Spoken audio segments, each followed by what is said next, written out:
Let me tell you about this boy. He's got this thick, curly brown hair, until suddenly, his dad is bringing him to this strange, scary place. And it's gone. A few months later, it happens again, and again, and again, until one day, he's old enough to make his own choices. He's allowed to let it grow as long as he'd like, and he wants it long, down to the shoulders, so for years, he just lets it grow. Until he doesn't. And he looks like all the other boys, which he hates. What he hates even more, though, is when people say that he's turning into a man. For some reason, the thought terrifies him. One other thing he hates is when stubble grows on his chin, and when the hair on his legs gets too dark, and how big his feet are, and how he doesn't fit in with any of the other guys, and when he looks in the mirror and sees someone she doesn't recognize. Because she's trans.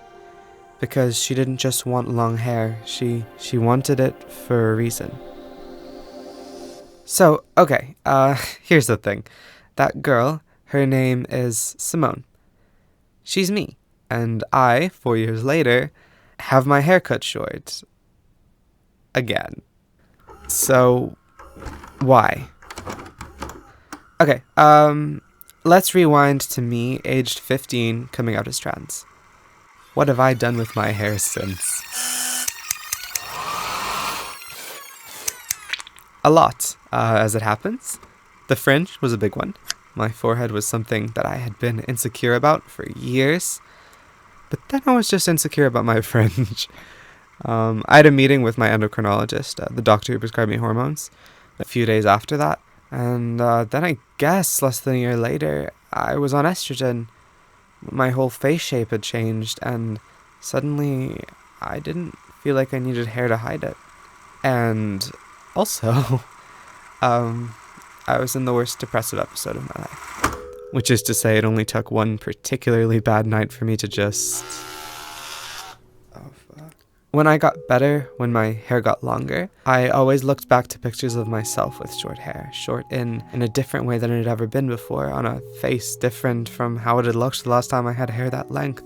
I looked at those pictures with a sense of envy. That version of me, got to look like that. And I didn't. My hair kept growing, and growing, and growing, and growing, and growing, and growing, and before long, it was longer, and curlier, and thicker than it had ever been. It was everything I'd ever wanted. And then... I decided I don't like it. Okay, where do we start? It's not cutting. Oh, there we go. I don't know if my younger self would understand why I had to cut it. I don't know if me a few months ago would. But it is something I had to do. Because I hated how it felt on the back of my neck, or when I ran my fingers through my hair in the shower. I hated how it made me look, how it hid the face I'd fought so hard to have, and I hated how much work it was. That's how I felt about my hair, not how anyone else did. And when push came to shove, I decided to stop listening to anyone else. And that's the answer to the question of why I cut my hair. I did it for me.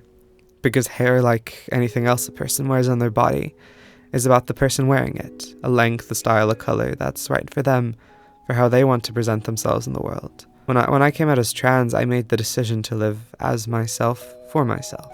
And I'm going to keep making that decision, no matter what anyone else says. I've been Simone. Thank you for listening.